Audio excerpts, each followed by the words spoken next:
पायी चालते वारकरी मुखे विठ्ठल नाम, टाळ मृदुंगाच्या गजरात धुमधुमले धाम.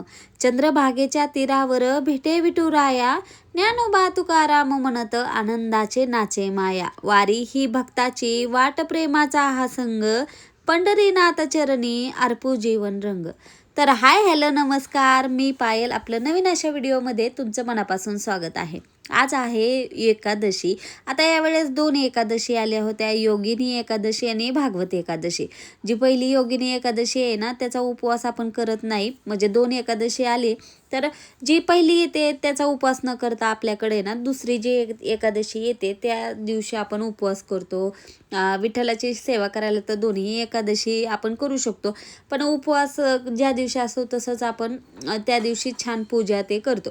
तर आता इथं मी आहे ना बाळकृष्णांची अभिषेक करायला घेतला आणि बाळकृष्णाचा अभिषेक तसंच आहे ना विठ्ठल रुक्मिणीचा पण या दिवशी आपण अभिषेक करू शकतो. शेवट आहे ना विष्णुदेवांचे हे सगळे रूप आहेत, त्यामुळं आपण बाळकृष्णाचा अभिषेक करा, नाहीतर तुम्ही विठ्ठल मूर्तीचा अभिषेक करा, नाहीतर मग दत्तस्वामीचा अभिषेक केला तरी चालतो. आता ज्या आपल्याकडे ज्या मूर्त्या अवेलेबल आहेत त्याच्या आपण अभिषेक करू शकतो. एकादशीला अभिरला महत्त्व असतं. अभिर म्हणा तर कोण बुक्का म्हणतं. आता मला अभिर हा शब्द आत्ताच माहीत झाला आहे आणि तो विठ्ठलाच्या पूजेमध्ये लागतंच. त्यामुळं मग मी असा हा मसाला बॉक्सच आहे, त्याच्यामध्ये असं ठेवून देते, जेणेकरून आहे ना मला जेव्हा काही साहित्य आहे ना शोधत बसावं लागत नाही. लगेच हा डबा घेतला तर सगळे साहित्य मला मिळतं.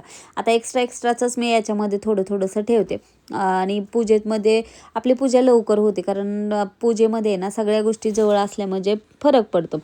तर आता आषाढी एकादशी लवकरच येणार आहे आणि आषाढी वारी म्हणा नाही तर विठ्ठलाची वारी म्हणा, महाराष्ट्रात 800 वर्ष जुनी अशी ही वारी आहे आणि दरवर्षी लाखो वारकरी पायी चालत जातात पंढरपुराकडे श्री विठ्ठल रुक्मिणीचं दर्शन घेण्यासाठी.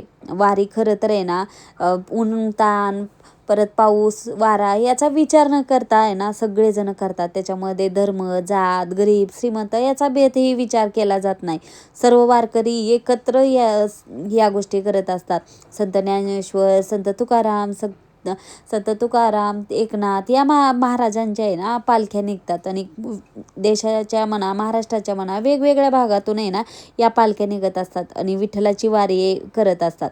आता विठ्ठलाच्या वारीमध्ये ज्ञानोबा तुकाराम म्हणत पंढरपुराकडे सगळे वारकरी वाटचाल करत असतात. वारीत डोक्यावर तुळशी वृंदावन, मुखी विठ्ठलाचं नाम, हातात टाळ मृदुंग घेऊन वारकरी आनंदाने श्रद्धेने आणि तेवढ्याच उत्साहाने आहे ना प्रवास करत असतात. प्रवास करत ते पंढरपुराच्या चंद्रभागेच्या तीरावर पोहोचतात आणि विठ्ठलाचे दर्शन घेतात. आता वारकऱ्याच्या मनात आहे ना तिथं गेल्यानंतर जो आनंद, समाधान, भक्ती त्याचा अद्भुत अनुभव त्यांना निर्माण होतं. तसं आपल्याला काय तेवढा अनुभव घेणं होत नाही, पण जे जातात ना तो त्यांचा अनुभव सांगतात आणि विठ्ठल भक्तीचा ते अमूल्य संदेश असतो आपल्यासाठी. ही विठ्ठलाच्या दर्शनासाठी चाललेली ही पायी वारी प्रत्येक भक्ताच्या जीवनामध्ये ना एक वेगवेगळे आणि खूप अनमोल असे ना अनुभव घेऊन येत असते. त्यामुळे ना विठ्ठलाची वारी जीवनामध्ये आल्यानंतर एकदा तरी करावं असं म्हणलं जातं. आता विठ्ठलाने आपल्याला कधी बोलवतात काय माहिती वारीला, तर खरंच माझी ही इच्छा आहे की जीवनामध्ये एकदा तरी वारी करावी.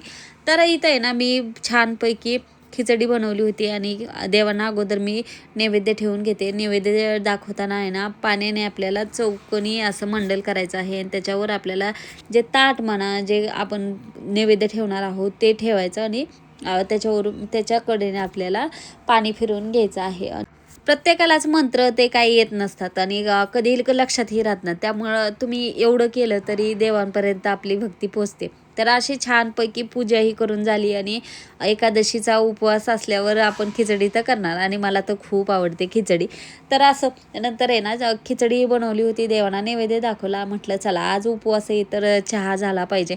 आणि आता आहे ना ढगाळ वातावरण असतं, तसा पाऊस आहे ना बंद झाला आहे. बंद म्हणजे सुट्टी घेतली आता थोड्या दिवस पावसाने, पण वातावरण थोडं ढगाळ असलं की चहा प्यावाचं वाटतं आणि त्यात उपवास असावं, मग तर काय आपल्याला निमित्तच लागतं.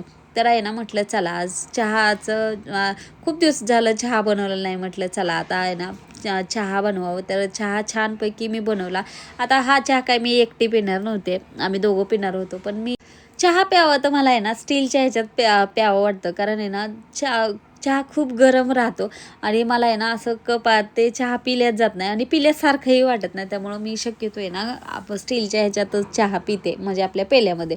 तर शेंगदाण्याचं कूट आहे ना खूप सारं आपल्याला खिचडीला लागतं. त्यामुळे ना कूट संपलं होतं, म्हटलं चला आता हातासारखं आहे ना शेंगदाणेही भाजून घ्यावे आणि कूट करून ठेवावं. नाही तर ऐन टायमावर आपल्याला स्वयंपाक करायचा म्हणलं की कूट नसेल तर मग भाजत बसा.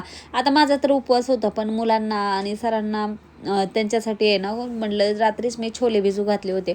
तर छोलेची भाजी मस्तपैकी करून घ्यावी. आणि माझ्या घरामध्ये अजून एक मी आहे ना छानपैकी बदल केला आहे. आता मी एकदम सगळ्या गोष्टी करत बसले नाही की तुम्हाला दाखवलं पण नाही मी एकदम. तर आता हे मी आहे ना वॉलपेपर बसवला होता, तर हे मी तुम्हाला अगोदरही दाखवलं होतं. पण आता त्याच्यामध्ये अजून थोडंसं रिनोव्हेशन म्हणजे पुढचं हे करायचं म्हणून आहे ना मी ते एक लायटिंग घेऊन आले.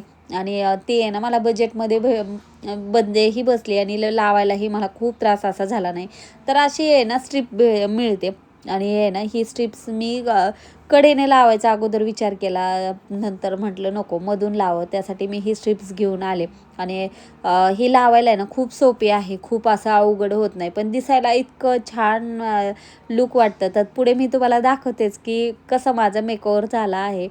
तर टी व्ही युनिट माझं असं छान रेडी तयार झालं आहे. आणि अशाच पद्धतीनं मी बेडरूमचंही मेकओव्हर केलं आहे.